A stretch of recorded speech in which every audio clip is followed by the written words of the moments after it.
Hi everyone, Tim the Plane Man here, and welcome to Plane Time Red Ranger Edition. I have to call it Red Ranger because, my goodness, it definitely came out red. This is the HEE Wing T1 Ranger PNP with the HEE Wing VTOL kit installed, and we're going to talk about that. And what I'm going to do is give a quick run through of the plane, but focusing on what I did differently or any little things I found that were tricky with this build. In particular, I'm using the QioTek Adept F407 flight controller running ArduPilot, and so there's a couple of things about setting this up with ArduPilot that I think might be helpful. So stick around. It will be as short as I can be, and I'll show as much as I can. I'm also going to have a little bit of talking, and I don't know if I want to apologize for that. That's just what it's going to be.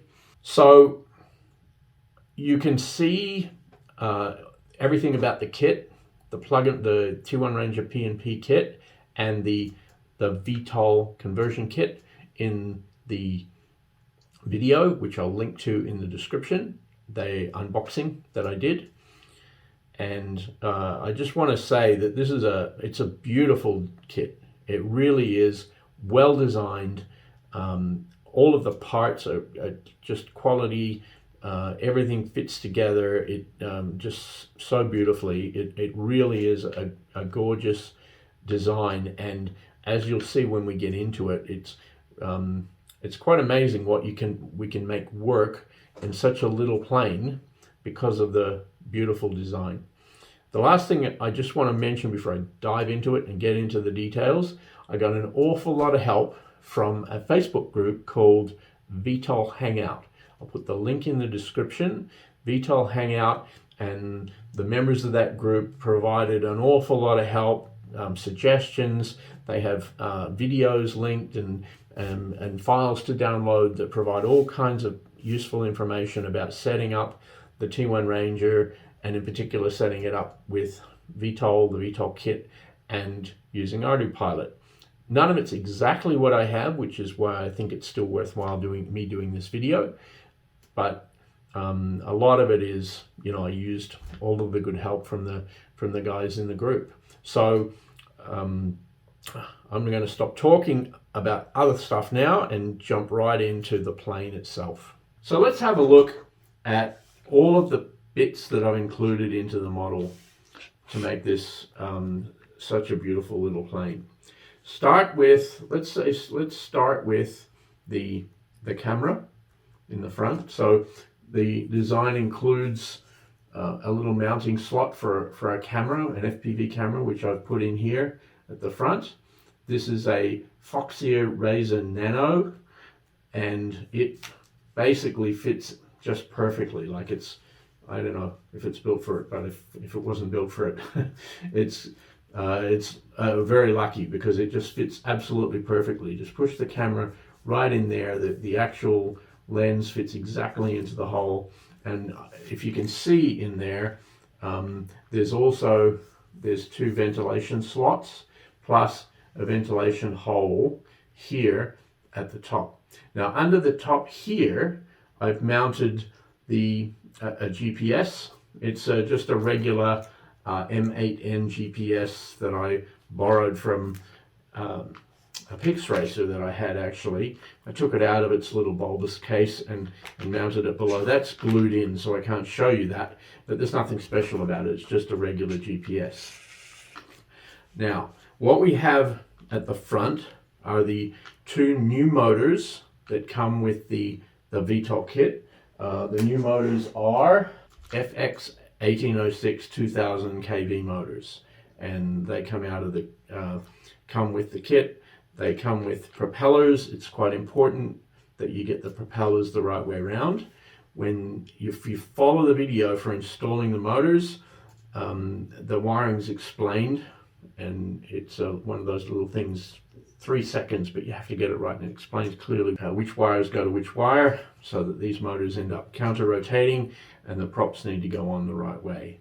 These are 5 gram digital servos, and the design of these digital servos is really quite amazing. They've actually not just taken standard servos, but they've built a special, and it's an aluminum case here, a special case with screws on that screw it into the mounting here, so it absolutely fits beautifully. However, that's just everybody gets that. If you buy the VTOL kit, you get that. It's not special to me, but I don't know, I just have to say how nice it is. It's a really beautiful design. So just focusing on the outside of the plane here, the kit comes with the same 1806 2000 kV motor, so there's 3 of them, and this one mounts on the extra long carbon fiber rod that comes with the VTOL kit. The 5-gram digital servo in the elevator that's pre-installed, and I didn't have to do anything with that. That was just out of the box. Now I have just simply put the standard ventilation hole cover in here and in here, and technically what we should find is that we get air coming in the front through here, and then coming out the back through here, and that will should give us enough airflow to keep everything cool. I hope. We shall see. Now let's have a look inside. This is where all the fun is. So as you can see, there is a lot going on in here, and I'm just going to point out what we have here. So what we have is I've mounted right at the front here on the side, hopefully in the airflow. We shall see, and also hopefully not too close to the GPS, but so far I haven't found that that's a problem. So this is a TBS Unify Pro Nano video transmitter. It is absolutely tiny. If you can see, it's just basically the size of my thumbnail. It weighs apparently 1 gram if you don't include the antenna. It can do up to 400 milliwatts of power, and we'll fire it up in a little bit and you'll see the video, and the video is actually quite nice from that.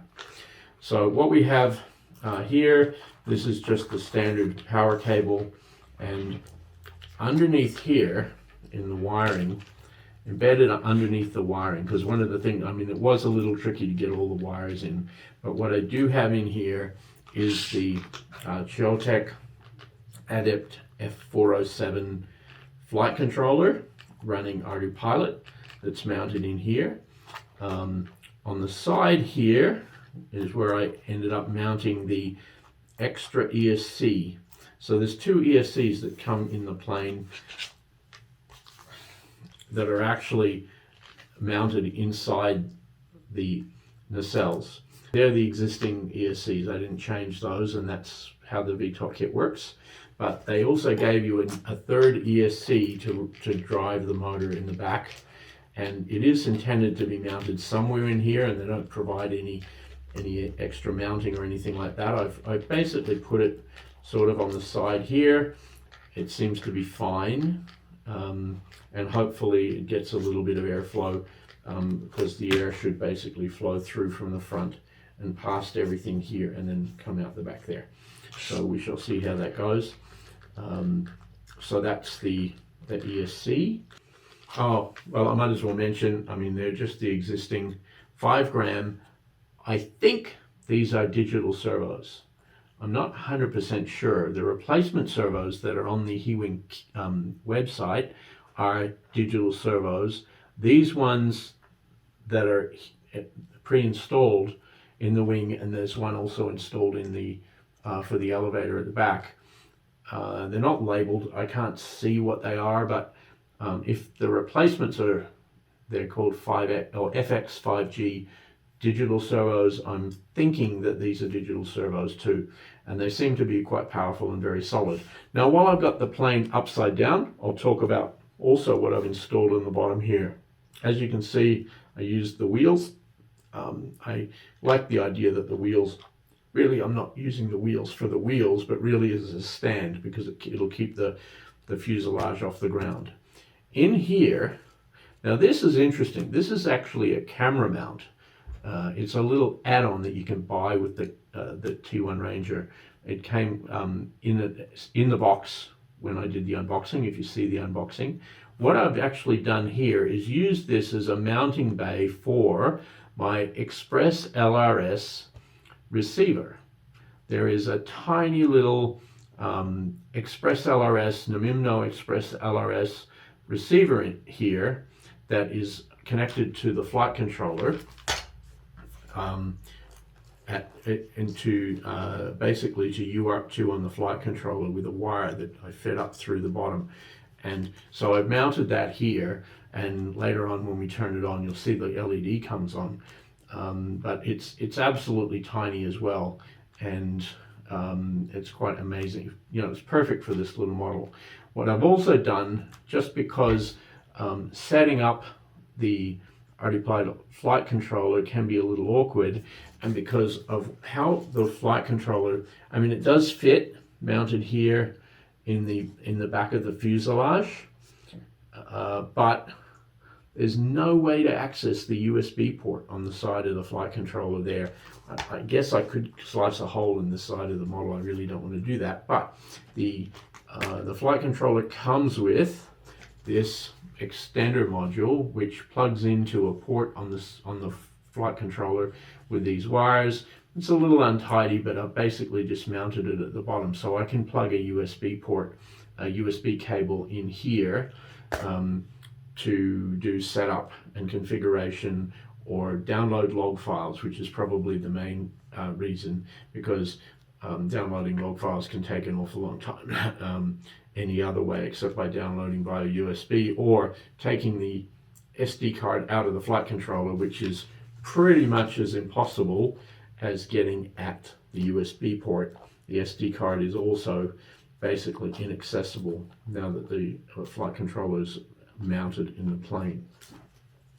So, and then lastly, what I've got here, because I needed a way to access telemetry while the plane is running. I know I can get telemetry, and I've got that working with Yapu telemetry on my TX16S, but in order to basically enable changing parameters and uploading and downloading missions and that kind of thing, hopefully we'll do that later on, I've basically installed this MavLink Wi-Fi module here. Again, the wire goes through underneath, it's fed through, and it's connecting to, I believe it's to UART1, and there's the antenna for that Wi-Fi module, which because that's 2.4 gigahertz and the video transmitter is 5.8 gigahertz, I'm hoping we don't have any interference problems. And again, I haven't had any issues with the GPS being so close to both of those antennas. So we'll see how that goes, but so far it looks promising. So this is fascinating, isn't it? That on a little model like this, there are 3 radios. We've got a video transmitter transmitting a video signal. We've got our send and receiver and telemetry radio, Express LRS, for the radio control of the plane. And then we've got a 2.4 gigahertz MavLink basically access point also on this plane. 3 separate radios in a tiny little model like this, really quite amazing. So what we're going to do now, I think, is we're just going to fire it up. I think I want to see it. I want to show you. Maybe you want to see it as well. How does this thing work? So the first thing we need to do is we need to get a battery in here. Now I have ordered, and I haven't received yet, some Li-ion battery packs. But for now, I'm just going to use this 1800 milliamp hour 3S LiPo, and it actually is, the weight is perfect. If I put this battery and mount it pretty much there, with the flight controller here and everything else on the plane, that actually gives me a pretty much perfect CG. So if let's strap it in. I know it's only on the bench and I'm only doing a demo, but let's not take any chances. So let's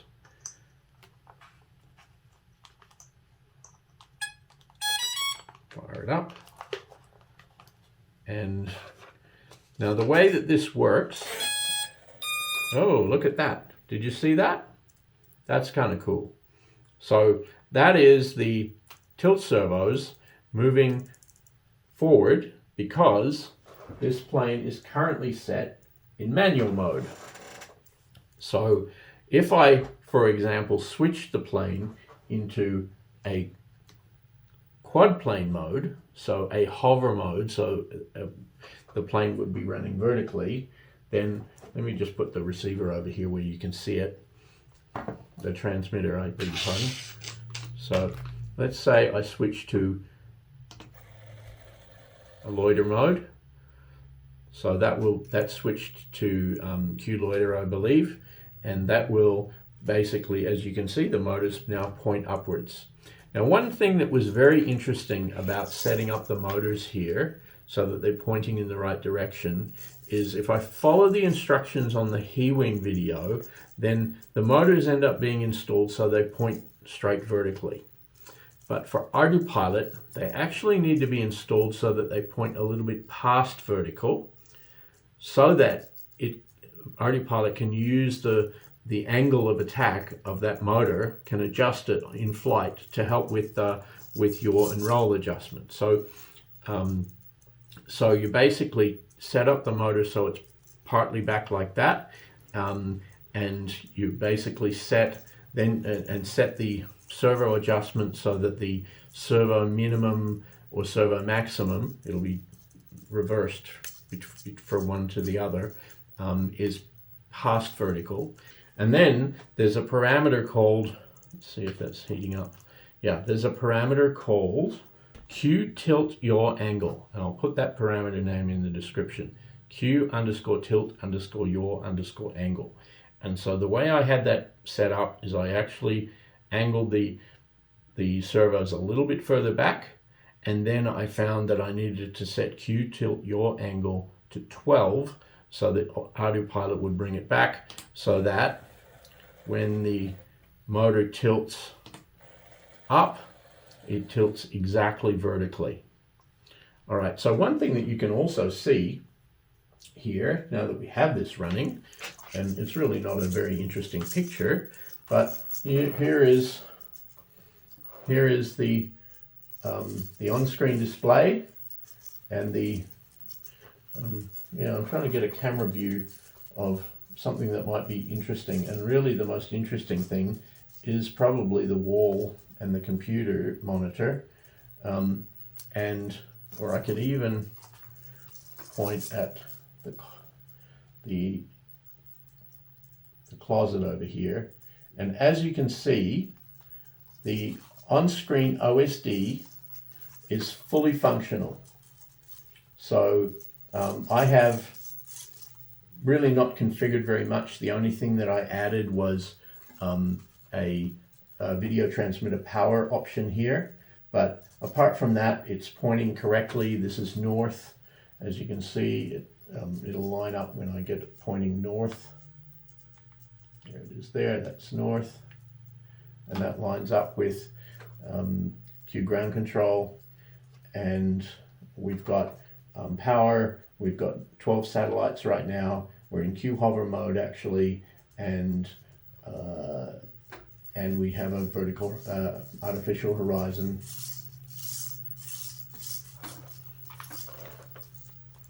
So the camera and the video transmitter, they're working. Right, I'm going to turn the power off right now. One thing that does happen with running this, even though it's on the bench and running in pit mode, so it should be 25 milliwatts or less, that actually does get quite warm, the video transmitter, running for a little while, and so I don't like to run it for too long once I've actually got it up and running. But basically, that's the functioning plane. It's working, and as you can see, the tilt rotors tilt, the ailerons and elevator tilt, and this plane is basically fully functional and ready for a test flight.